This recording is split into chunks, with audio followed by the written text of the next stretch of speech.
Hozir men narsalarimni shunday pishiraman, bu juda g'alati.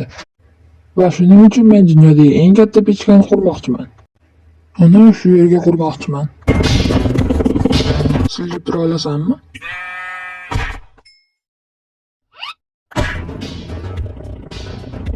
Xo'sh, menimcha kattaligi yetadi. Oho, bu turbichak. Mana mening planim. Birinchi bo'lib men pechkani ko'rinishini qilmoqchiman. Va bu men o'ylagandan ko'p vaqt olyapti. Hozir men uni qurguncha sizlarga tushuntiraman. Uning ichida mingtadan ko'p pechka turadi va mingtadan ko'p narsani pishiradi. Va bularning hammasi o'z ishlashi uchun juda tez ishlaydigan restoran mexanizm quraman. Va uning ichida men 3 ta dahshat ferma qurmoqchiman. Va ular cheksiz ko'mir ishlab chiqaradi. Hech qachon tugamaydigan. Va men tugatdim. Yo. Va shuning uchun bari yo'g'i 4 soat ketdi. Birinchi bo'lib super pechka sovuramiz. Yo. Qayerdan bu yerga shuncha mahsulotlar kelib qoldi? Nega men bu yerga yoritib qo'ymadim? Bo'ldi, katta teshik qilamiz. Men o'ylaymanki, pechkalarning stol tagida tursa chiroyli ko'rinadi. Shunda siz tepada tursa ichidagi hamma narsa ko'rinadi. Qanday qilib pechkalarni o'zi ishlaydigan qilish mumkin? Men o'tirib hech narsa qilmashim uchun pechkani pastidagi narsalar pishgan narsalarni terib oladi. Bular esa narsalarni pishirish uchun ko'mir olib keladi. Agar men ko'mirni bu yerga qo'ysam, u pechkaga tushadi. Nice. Endi pechkani ustidagi narsalar, ular men pishirmoqchi bo'lgan narsalarni pechkaga yuboradi. Juda ko'p narsa bo'lib ketdi. Endi hamma pechkalar o'zi ishlaydi desak ham bo'ladi. Endi pechkalarga narsani olib kelish uchun biz vagonchalar ishlatamiz. Chunki ular bilan juda tez. Oddiy manalardan ko'ra. Xo'sh, men vagonchalar uchun joy qildim, endi reyslarni qo'yib chiqish kerak. Mana shunday qilib. Mana bu reyslar faqat tepadagi narsalar uchun. Endi pastdagi narsalar uchun ham reyslarni qo'yib chiqamiz. Ko'mir olib keladigan. Ajoyib. Qayerdan bu yerga kirib kelib qoldi? Va endi restoran qo'yib chiqamiz. To'xta, vatta. Nega bu ishlamayapti? Ha, bo'ldi. Yaxshi. Shunday bo'lish kerakmidi? Hozir esa vagonetlarni to'xtaydigan joy quramiz. Bu sandiqqa biz ko'mir qo'yamiz. Bu yerga esa biz pishiradigan narsalarni, ovqat yoki bloklar yoki siz pishirishni xohlaydigan narsalar. Va bular juda tushunarsiz ko'rinishi mumkin. Lekin juda oson. Biz bu sandiqqa narsalarni qo'yamiz va eshik o'zi ochiladi va vagonchalar narsalarni pechkalarga qo'yib chiqadi. Va bo'ldi, bizning super pechkamiz tayyor. Va endi men hech qachon oddiy pechkani ishlatmayman. Hech qachon. Va buni sinab ko'rishdan oldin biz uxlab olaylik. Hazillashgan bo'lmaydi shekilli. Men bu yerda uxlayapman, sizlar pechkani kutyapsizlar. Bu yoqda nima gap? Men o'ylaymanki, narsalar otadigan suvli vodopad bo'lganda yaxshiroq bo'lardi. Oddiy sunduq pishirilgan narsalar bilan zerikarli. Shuning uchun tezda narsa otadigan mexanizm quramiz. Ishlash kerak. Yes. Oho, to'xta. Mayli. Endi esa suvli sharshalar qilamiz tepagacha. Va kichkinaroq turba va shu yerdan pishirilgan narsa otilib chiqadi. Menimcha shunaqaroq. Lekin ko'proq narsalarda. Bu yerda pishirilgan narsalar bilan tugamaydigan sharshara bo'ladi. Men bu haqida afsuslanmayman deb umid qilaman. Va endi jichcha narsalar qo'shib qo'yamiz. Va shunday qilib pechka g'alati ko'rinmaydi. Men pastga lava qo'yib chiqdim va atroflarga ham. Va shunday chiroyli ko'rinyapti. Siz ham meni fikrimni to'g'ri deb bildirsangiz kommentariyga yozib qoldiring. Xo'p, men bilmadim nega bunaqa qilganimni. Xo'sh, bo'ldi. Endi biz uni tekshirib ko'raylikchi. Jichcha ko'mirni ichiga solamiz. Menimcha ishlashi kerak. Yaxshi. Xo'sh, ishlayapti. Negadir qo'rqib ketdim. Vagoncha ko'mirlarni har bir pechkaga yuborish kerak. Xo'sh, o'ylaylik men jichcha ovqatni pishirmoqchiman. Agar men ovqatni shu pechkaga qo'ysam, pechka ishlashi kerak. Bom. Maza. Olg'a ishlayapti. Hamma pechkalar sekin yonyapti. Qani ko'ramiz, u qanchada narsalarni pishiradi. U уже pishirib bo'pti. Yo'q.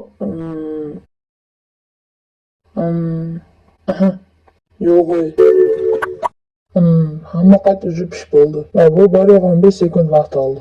Va bu men o'ylaganimdan ham tezroq bo'ldi. Bilasizlarmi menga nima yoqdi? Narsa olib turib, toshni ichiga solamiz. Va men uni pishishini kutishim qoldi xolos. Ajoyib. Yo-mayo.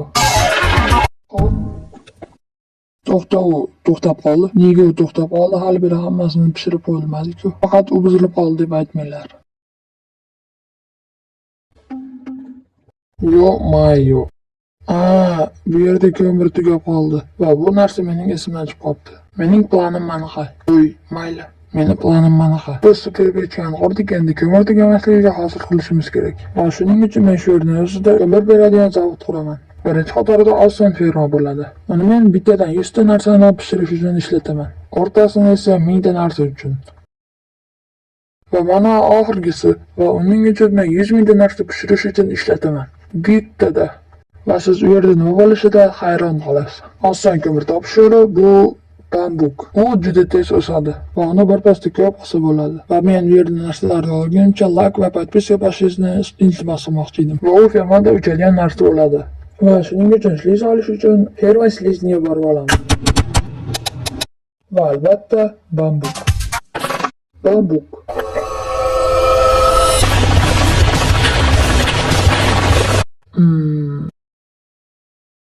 Men buni bitta o'zim ko'ryapman. Shunchalik pastlikka hech kim bambuk tegmagan edi. Bu yerdagi balandlik 29. Yo'qol. Va bam. Endi esa bitta chiziqqa qilib mana qanday narsalarni qo'yib chiqamiz. Endi blokni ustiga leslarni qo'yib chiqamiz. Shunday qilib o'sgan banklarni biz yig'ib olishimiz mumkin.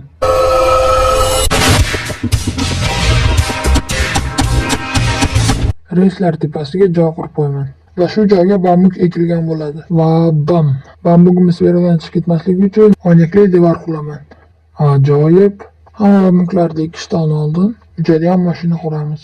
Bu mashina u yoqdan bu yoqqa uchadi va bambukni uzadi. Bu menga kerakli narsalar. Uchadigan narsani bu yerga va bu yerga 4 blok sliz ikki tarafidan va oynak. Sliz devorga yopishmasligi uchun. Qarovicha va obsidian, reston chiroq va tugmacha. Yo'qadigan va bu tarafidan obsidian to'xtatish uchun. Boshqa joyga uchib ketmasligi uchun. Agar mashina bu yoqqa ketsa, u yoqqa yetish kerak. Avtomatik tarzda. Mana ko'rinchi ishlayaptimi, ishlamayaptimi. Va ajoyib. Va agar kuzatilganga tez orqaga qaytib ketish kerak. Qani bo'l. Yaxshi ishlayapti. Juda zo'r. Men har safar bambuk teg'ish uchun mana tugmachani bosib olaman va shuning uchun bu o'zi ishlashi uchun mexanizm quraman. Agar bambuk yetarlicha o'ssa, uchadigan mashina o'zi ishlab ketadi. Endi ferma o'zi ishlaydi.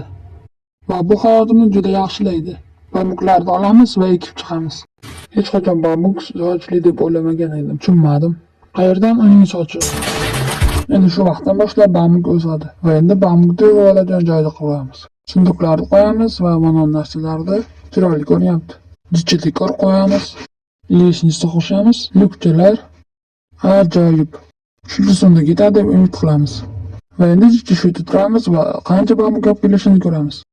Ajoyib. 126 ta stak.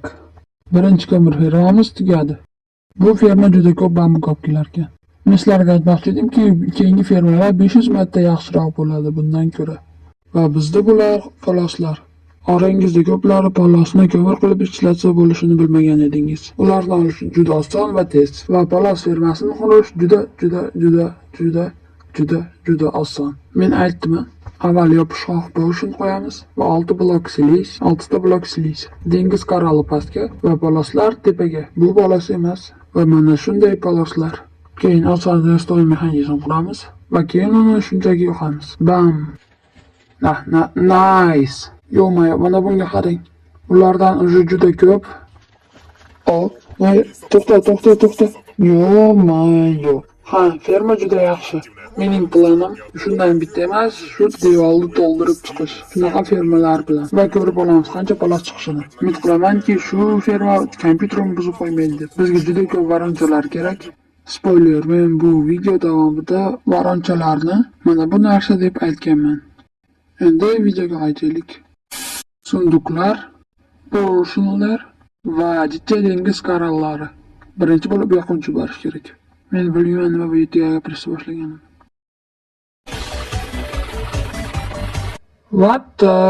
Qanday qilib cho'chqa zombilar arbalet? Men bilmaganim ularni olib yurishini. Hattoki arbaletni otmayapti ham. Biroz shikastlik ishlatib. Va yana aynakdan devor quramiz birinchi fermadaqa. Poloslar tushmas uchun, poloslar ba'zan ichida tushib yurmasligi uchun devor orqasiga suv qo'yamiz va varonchalar Hozirgina tushundimki, birinchi bo'lib varonchalarni qo'yish kerakligini. Yaxshi. Va nice. Va qolgan hamma varonchalar sanduqqa olib keladi. Ya'ni ko'p sanduqqa olib keladi. Chunki ferma juda ko'p bolos qiladi. Va nihoyat hamma fermalarni quramiz. Nega men buni o'ylab topdim? Boshlarni qo'yib chiqishdan boshlaymiz. Keyin sliz bloklari va dengiz korallari va poloslar. Nima desam bo'ladi? Men juda qo'rqyapman. Poloslarni ko'pligiga qaranglar. Qo'shinlarni yondirish uchun hammasini restonga ulab chiqamiz. Shunday, hammasini yondirish uchun yana reston mexanizm quramiz. Agar va men hozir ruchkani bossam, ferma ishlashi kerak. Iltimos, o'yinimni buzib qo'yma. 3, 2, 1. Video to'xtatish. 3, 2, 1, 0. Yo mayo. Yo mayo. Mening FPS'im yaxshi emas. Yaxshi. O'ylaymanki ferma juda tez. Bilasizlarmi bilmayman, lekin menda FPS umuman yo'q. Ferma juda ajoyib ekan. Va tez. Varonchalar to'ldi. Normalmi o'zi? Yo mayo. FPS. Hamma varonchalar to'lgan. Menimcha bu men urgan fermalar ichida eng tezi. Shunchalik oson ikkinchi ko'mir fermamiz tugadi. Men shu yerda 1 soatcha turmoqchiman, lekin mening kompyuterim menimcha chida olmaydi. Nima qilib gapiramiz? 45 sekund o'tdi. Va shu to'ldi. Va endi bizda tugamaydigan bambuk va polos va bir yo'g'i bitta eng yaxshi fermer ko'rmasi qoldi. Uzr, ferma qoldi. Minecraft bo'yicha.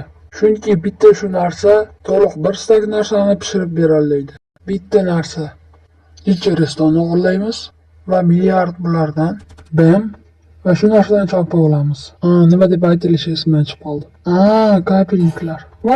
Agar solibera topagan bo'lsa, bu lava. Lava bu Minecraftdagi eng yaxshi ko'mir. U juda ko'p narsani pishira oladi.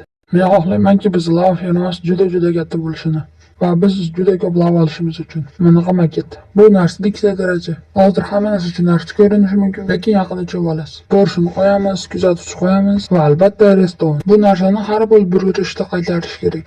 Chunki bular aylanib harakatlanadi. Konverga o'xshab. Va bam. Xo'p, hamma boshlar ishlashga tayyor. Men o'ylaymanki tayyor. Men tushunmayman nima qurganimni. Yaxshi, tugmachani bosamiz. Ishlayapti. Olg'a. Yaxshi. Buni aytish qiyin, lekin kachollar dumaloq bo'ylab aylanyapti. Bu men qurgan narsalardan eng g'alatisi. Va hamma kachollarning ustiga bloklar qo'yamiz. Lava bloklarning ustida bo'ladi. Mana shunday. Va bloklarning pastga kapelniklar qo'yamiz. Va biz fermani tugatganimizda kapelniklardan lava kacholga tomchilaydi. Hammasini lava bilan qo'yib chiqsa bo'ldi. Qani ko'p charak qilib olamiz. Va lava va jicha lava olamiz. Yo-mayo, ko'proq lava kerak ekan. Va bam! Va men bu yerga juda ko'p lava qo'ydim va tugatdim. Va mexanizm o'zi ishlayapti. Va ba'zi katellar o'zi to'ldi. Keling, fermani tugatib qo'yamiz va lava teradigan joyda uramiz. Qanday bu ishlaydi? O'ylaylik, men bu yerda turibman. Chelak bilan va inventarim narsa bilan to'ldiraman va LKMni bosaman. Inventarimga tushmagan chelaklar varonchaga tushadi, varonchadan esa sanduqqa. Narsa tashiydigan menga chelak beradi. Bu ferma men qurganlar fermalar ichida eng zo'ri. Nega bu yerda 1 soat turmaymiz va qancha lava bo'lishini ko'ramiz. Chelaklarni sanduqqa qo'yamiz va turamiz.